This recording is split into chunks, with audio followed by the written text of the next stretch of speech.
Un saludo cordial a esta virtuosa comunidad. El presente video fue votado por el Patreon y es una gran alegría ya que Expediente X es una de las series favoritas que a este humilde servidor tanto agrada.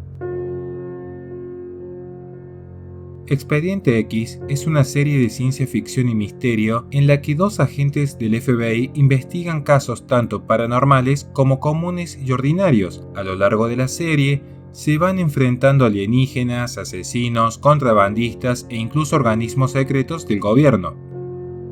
Fox Mulder es un psicólogo que trabaja para el FBI, traumatizado por la desaparición de su hermana años atrás, aparentemente abducida por alienígenas, se dedica a investigar los casos cerrados en búsqueda de sucesos paranormales que el gobierno se ha dedicado a ocultar. Cansados de su mentalidad obsesiva con respecto a las conspiraciones y lo paranormal, el FBI lo empareja con Dana Scully, una doctora en medicina forense escéptica e incapaz de creer en los sucesos paranormales. La pareja de investigadores comenzará a trabajar juntas resolviendo los casos más extraños e inverosímiles del FBI. En su día a día no tendrán que enfrentarse solo a criminales y psicópatas, sino a fuerzas extrañas y sobrenaturales que se ocultan en este mundo y que un organismo secreto del FBI, conocido como el Sindicato, se empeña en mantener en la sombra. Con el paso del tiempo, Scully comenzará a entender que las conspiraciones en las que tanto cree Mulder podrían ser ciertas y que no solamente existe aquello que se puede ver. Al respecto, y antes de iniciar, es conveniente aclarar que el tema específico de conspiración no se abordará en el presente video porque el mismo ya ha sido profundizado en otro material a fin de que cada uno pueda comprender la diferencia entre una práctica real y habitual de un sesgo de confirmación. Sin más preámbulos, he aquí 3 lecturas filosóficas que se pueden realizar sobre tan aclamada serie de culto. La gran pregunta respecto a qué son los archivos X puede resumirse en que son casos del FBI que no se han podido resolver. Esto es, de lo que no se ha hallado al culpable ni encontrado explicación alguna. Entiéndase, carencia del principio de identidad y carencia del principio de razón suficiente. En definitiva, despojos policíacos. Pero hay algo que se pierde en la traducción al castellano. La palabra original en inglés presenta una gran variedad polisémica. Significa también archivo, fichero y es el término básico utilizado en informática para designar una unidad coherente de representación de la información. Véase pues que en dicha palabra se funden elementos tanto del imaginario informático como del biológico. Los episodios se dividen en 2 tramas que el espectador habitual suele distinguir rápidamente. Por un lado, aquellos que se ocupan de fenómenos paranormales concretos y aislados. Dicha trama aparece en episodios que se cierran en sí mismos y son concluyentes. Por otro lado, están aquellos episodios concernientes a la gran conspiración para ocultar las abducciones de los ciudadanos y, en general, la existencia de la vida extraterrestre. Estos últimos son los que le proporcionan la estructura a la serie y le otorgan la continuidad histórica. Es interesante analizar la propia apertura de la serie donde se ve cuál es el origen de la transmisión social del fenómeno ovni. Surge en un comienzo una foto borrosa, una foto defectuosa y por ello sospechosa de un montaje. Con una imagen así comienza Expediente X. Sobre esta supuesta foto del avistamiento de un ovni se realiza un zoom intrafotográfico, una serie de fotos semejante a la que produciría un fusil, tomadas de forma cada vez más cercana. Se trata de una película aficionada procesada, detenida, congelada, todo ello por medios digitales. Sobreimpreso y casi legible, el video ha de procurar una sobrecongelación para descifrarlo. Y allí aparece el rótulo FBI, Photo Interpretation. Vemos la imagen descomponerse y desestructurarse. La cercanía al fin, eso es lo que la disuelve en los píxeles. El carácter indéxico de huella de la foto queda indecible. Lo imaginario aparece como un límite para lo real. Tras ello, se ve la placa de Mulder y una serie de organismos que son muy extraños, microscópicos, vegetales, animales o incluso extraterrestres. Sobre ellos se imprime el rótulo Actividad Paranormal y después, perfectamente integrado en esa prediégesis, el gobierno niega el conocimiento. Foto del aura de una silueta, placa de Scully y una secuencia entrecortada de instantáneas sucesivas de la interrupción de ambos en un lugar tras abrir la puerta. Van armados y con una linterna. Su mirada está claramente focalizada hacia afuera del campo. Aparece un gran ojo que llena toda la pantalla, seccionado por el rótulo, creado por Chris Carter. El procedimiento tiene su linaje. Son dos personas que entran a un campo de verdad. Son dos personas que necesitan de la luz y del arma para enfrentarse a aquello que el gobierno está negando, el conocimiento de la verdad. Todo ello porque están ante un producto creado, es una realidad creada. Es una apariencia que se le presenta a los agentes, y de los agentes depende descubrir la verdad. Lo realmente interesante es que todo ello queda ratificado por la impresión sobre una secuencia acelerada del firmamento del auténtico lema de la serie: la verdad está allí afuera. El gobierno niega todo conocimiento sobre una verdad que está ontológicamente disponible ahí afuera. Tal como se viera en Platón en su alegoría de las cavernas, aquí aparece la alegoría de la caverna que pretende poner de manifiesto el estado en que, con respecto a la educación o falta de ella, se halla la propia naturaleza del hombre, es decir, el estado en que se halla la mayoría de las personas con relación al conocimiento de la verdad o la ignorancia. Así, los prisioneros representan en la alegoría de la caverna a la mayoría de la humanidad, esclava y prisionera de su ignorancia e inconsciente de ella, aferrada a costumbres, opiniones, prejuicios y falsas creencias desde siempre. Estos prisioneros, al igual que la mayoría de las personas, creen que saben y se sienten felices en su ignorancia, pero viven en el error y toman por real y verdadero lo que no son simplemente más que objetos fabricados y ecos de voces, no son más que apariencia aquello que se toma por realidad. Este aspecto del mito sirve a Platón para ejemplificar, mediante un lenguaje plagado de metáforas, la distinción entre mundo sensible y mundo inteligible, lo también conocido en filosofía como dualismo ontológico, y la distinción entre opinión y saber, lo también conocido en filosofía como dualismo epistemológico. Al conocimiento de las imágenes, Platón da el nombre de eikasía o conocimiento icónico, y al de las cosas sensibles el de pistis, que suele traducirse por creencia.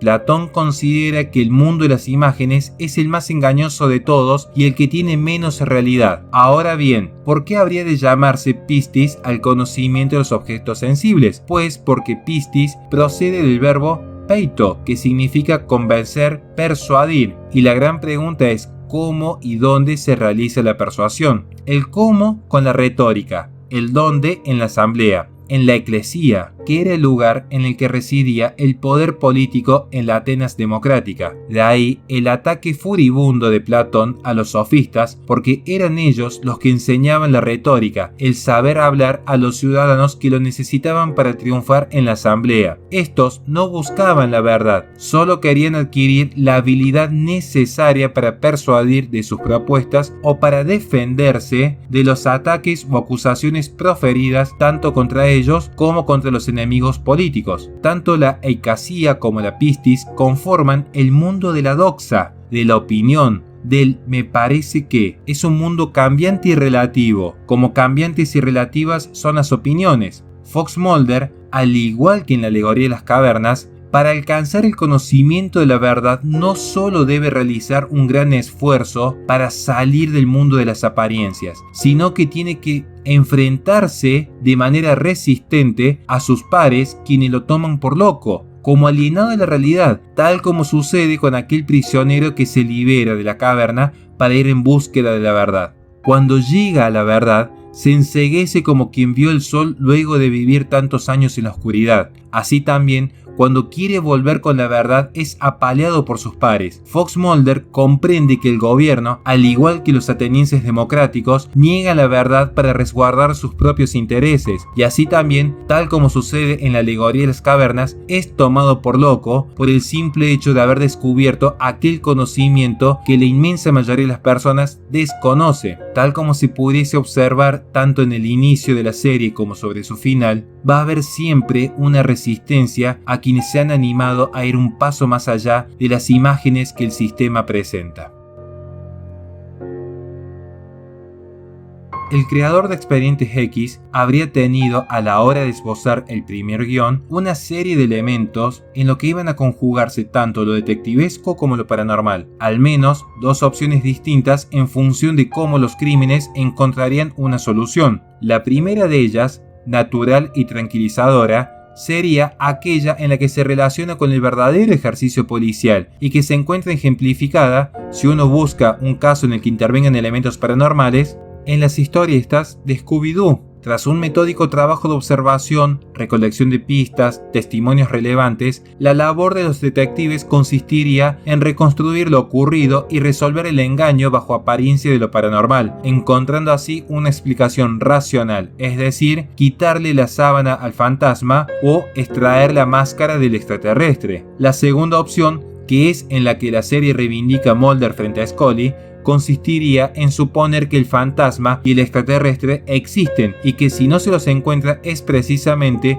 porque se parte de un supuesto previo, que los espectros y los alienígenas solo son fantasmagorías, nada más que personajes de cuento y de literatura de ficción.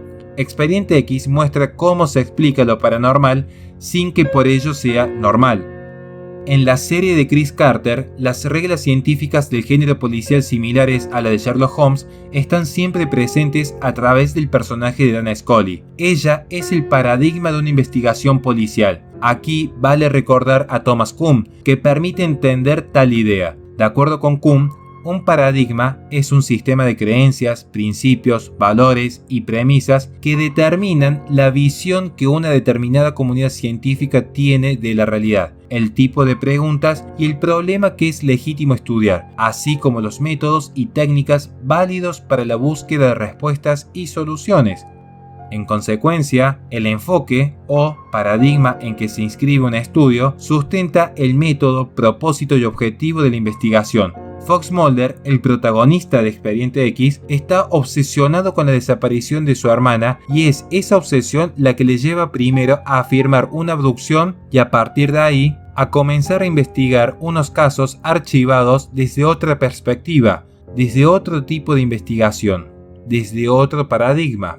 Entiende que hay algunos enigmas que no pueden ser resueltos si la investigación se restringe a los fenómenos corrientes, es decir, si no se toman en consideración los paranormales, o si estos se terminan reduciendo a una mera consecuencia de los primeros. Se trata en definitiva de haberse dado cuenta de que uno nunca podrá acorralar a un fantasma si cada vez que se lo escucha moverse, uno dice de manera tranquilizadora, simplemente ha sido el viento.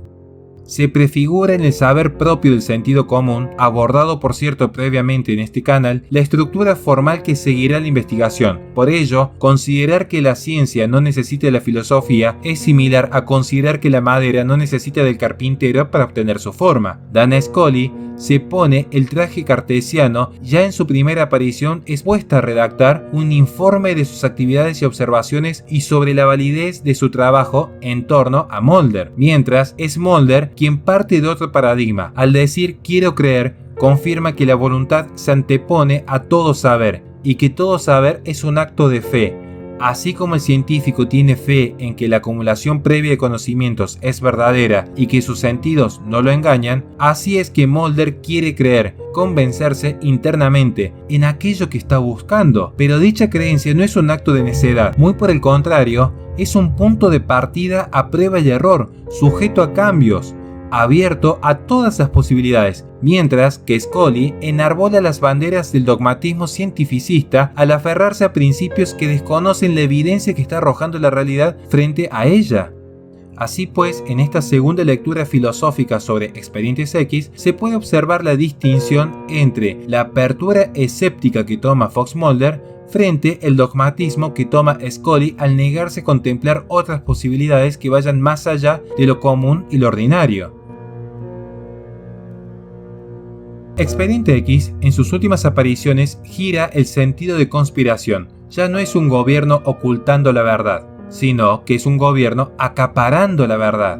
es el gobierno que establece un sistema de vigilancia total de manera idéntica a lo que denunció en su momento Edward Snowden, ex miembro de la Agencia Central de Inteligencia y de la Agencia de Seguridad Nacional de Estados Unidos. Se ve constantemente a un Fox Mulder evitando las cámaras de los dispositivos, atendiendo las grabaciones en espacios públicos o evitando lugares donde puede ingresar algún dron.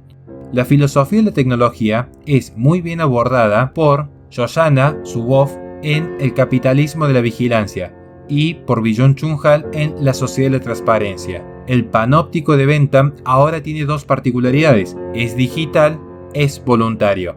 La Big Data que utiliza el sistema para clasificar a los ciudadanos en el mundo se alimenta de información que ofrece cada uno de manera libre y voluntaria a través de las interacciones del mundo virtual. Cada acción de cada ciudadano es captada, almacenada y registrada en servidores masivos al que solo acceden quienes ostentan un poder real. China, Canadá o Australia son ejemplos claros de la realidad de que no solo para controlar se necesita de un ejército. Tales naciones pueden controlar la población mediante el poder digital, donde allí se expone cómo el gobierno puede crear la apariencia de la realidad a sus ciudadanos mediante el control de determinados algoritmos. Ya no hay fronteras entre lo público y lo privado desde el momento en que el gobierno utiliza información de redes privadas para aumentar su poder público. Redes a la que cualquier persona ingresa sin necesidad de coacción alguna. El sistema de vigilancia dista de ser una distopía orwelliana porque no se transita la vida política mediante el temor. Muy por el contrario,